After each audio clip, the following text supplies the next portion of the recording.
Om Vagartha viva sampraktau Vagartha pratipattaye Jagata pitaro vande Parvati parameshwaro Vasudeva sutam devam Kamsachanuramardanam Devaki paramanandam Krishnam vande Jagadgurum Sada Shiva samarambham Shankaracharya madhyamam Asmadacharya paryantam Vande Guru paramparam Harihi Om.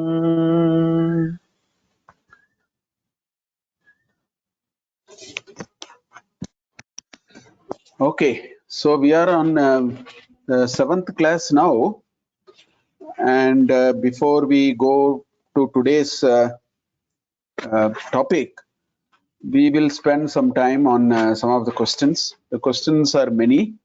I am going through all the questions, but I am taking a small fraction which can cover quite a few of the questions asked for possibly some discussion.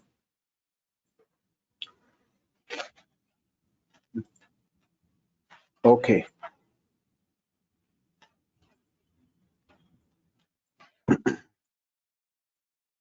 So the first question that I have taken is free will influences the agami karma. Who controls the free will?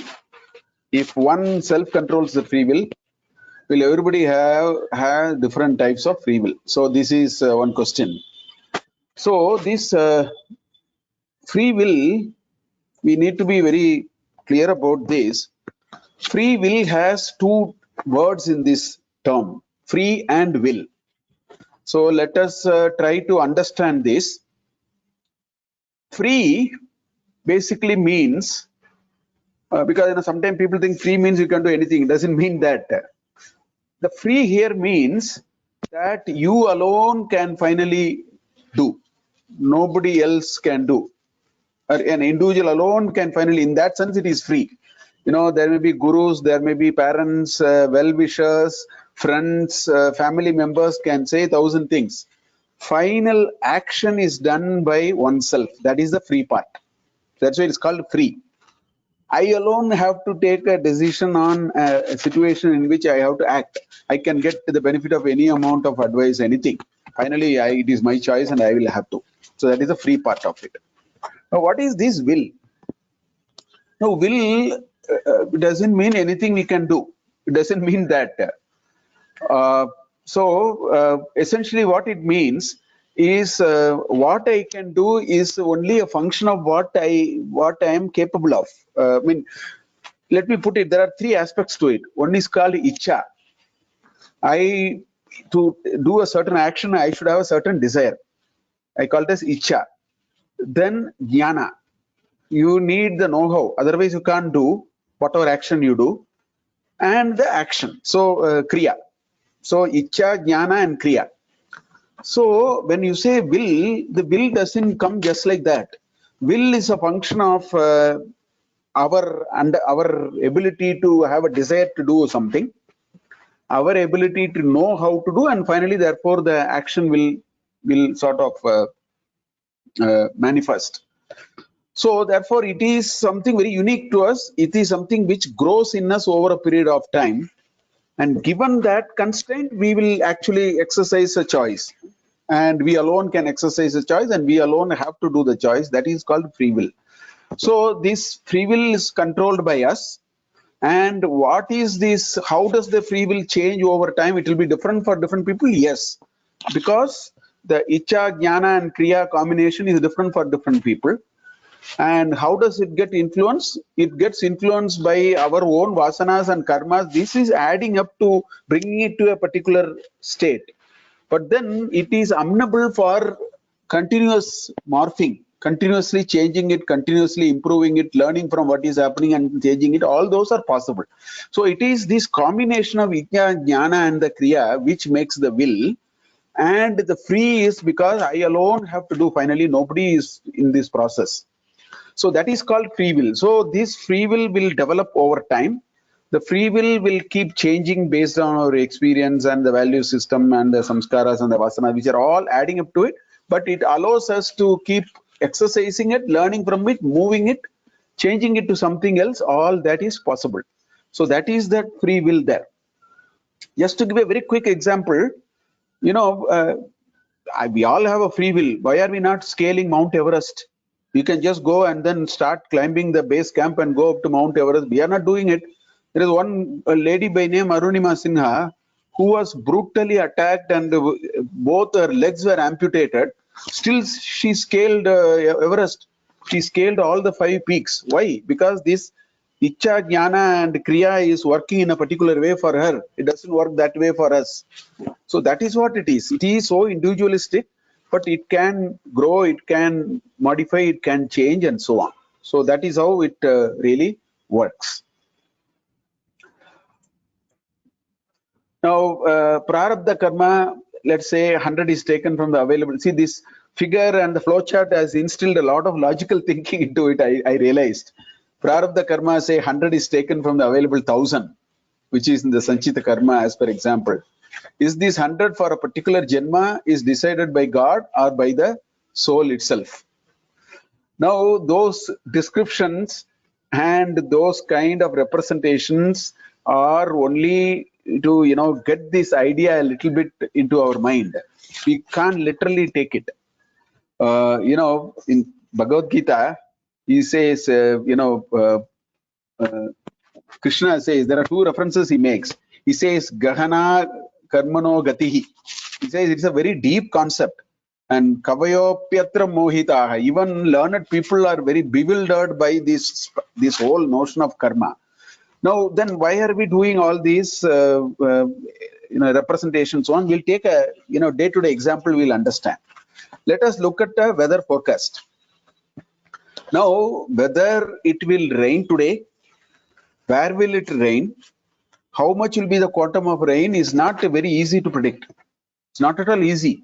I am told there are about 10,000 plus differential equation. The model is so complex and you need more or less a supercomputer, definitely a supercomputer grade to solve those equations.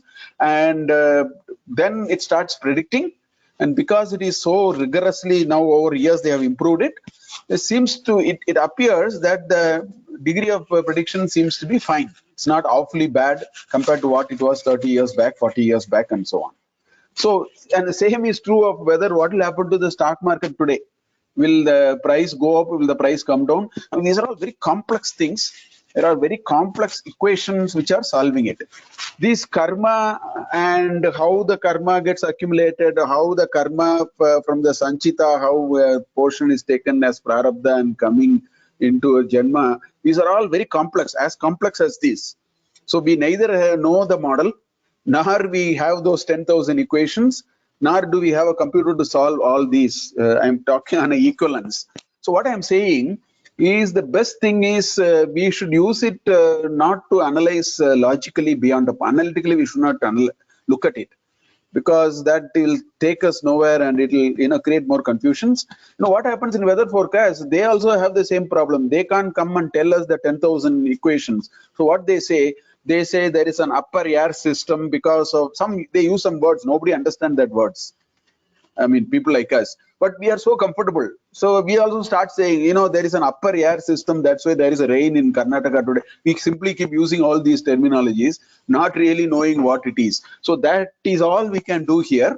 That's where we have to fall back on pramanas and Veda and the Shabda Pramana and develop a certain understanding of it at a level and then move on. We should not get into too much of analytical, way of looking at it beyond a point. Because I found a few questions like this. Since we keep accumulating papa and punya throughout our life, how do we bring it to zero? Because only when it comes to zero, you get moksha. Now, 2 quick things. One, yes, I think the perspective is right. If we keep accumulating papa and punya, then we have to keep on taking janmas to exhaust them. So we have to bring it to zero. So in the interest of time, let me tell you the way. It doesn't mean we stop working. First of all, it doesn't mean we run away from work. That's not what it is. It is a certain perspective and approach to the work. In fact, the whole of Gita is only about it. How do you do a nishkamya karma? Moment you get into the domain of nishkamya karma, then the results and the effects will not affect a person. The papa and punya stops counting. So that is what Krishna so painstakingly talks about in Bhagavad Gita.